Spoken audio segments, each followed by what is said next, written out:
तुरला दिल के पिया मिलल पर से हमके अरे चिन्हबू की ना शादी बाबू हमारा के चलबू की ना पहिला जैसे जान कह के पहिला जैसे पहिले लिया न जान कहि के चलबू की ना शादी बात हमारा के चलबू की ना पहिले लिया न जान कहि के चलबू की ना सुना सुना हमर जान तुरला दिल के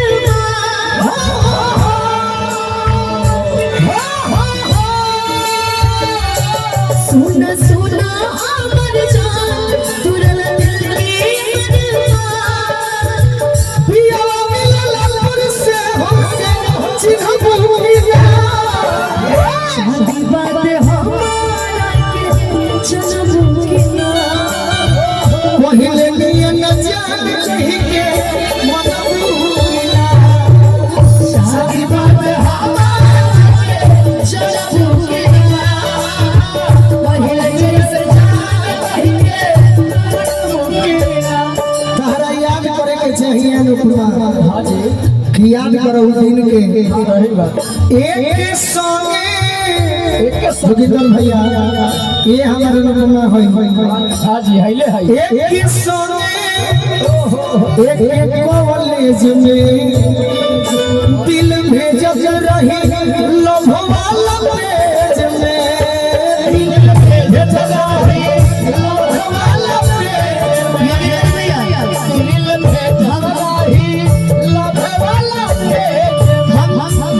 जब हमारे पे प्यार रहते वो गाना बड़ा फेमस है वो गावत है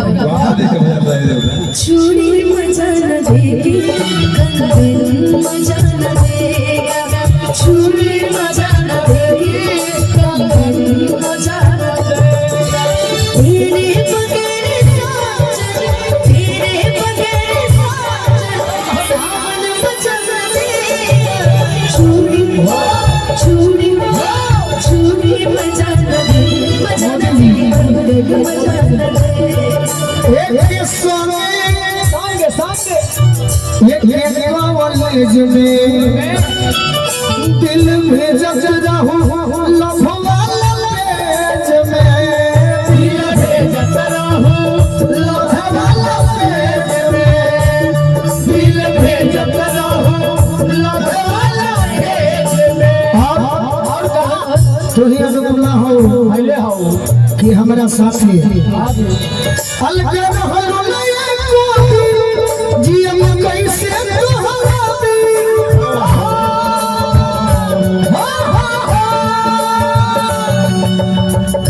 जुदा हो के हमरा से छछबूला शादी बाद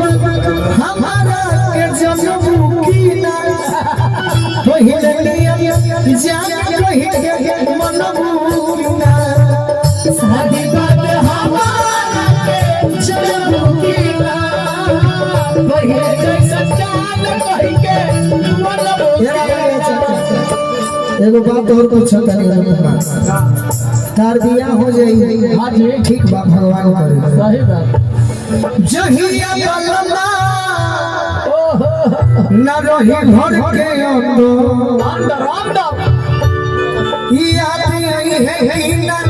जब हम जीते तो याद आई है कि ना जब हम जीते तो याद आई है कि ना भैया जोगिंदर बाहर जाई है जो गुरु राजा प्यार कर मुक्ति देबू साजा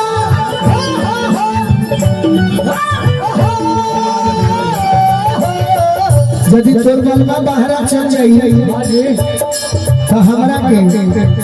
चुप चुप के सिर पल्ला के हम न भूलना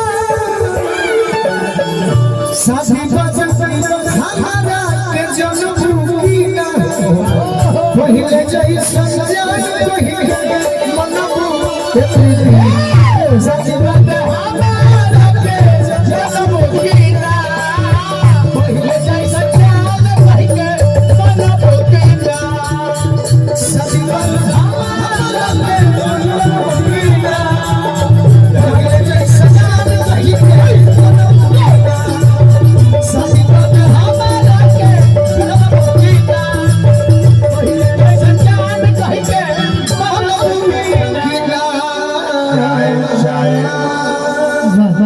हेलो हेलो हेलो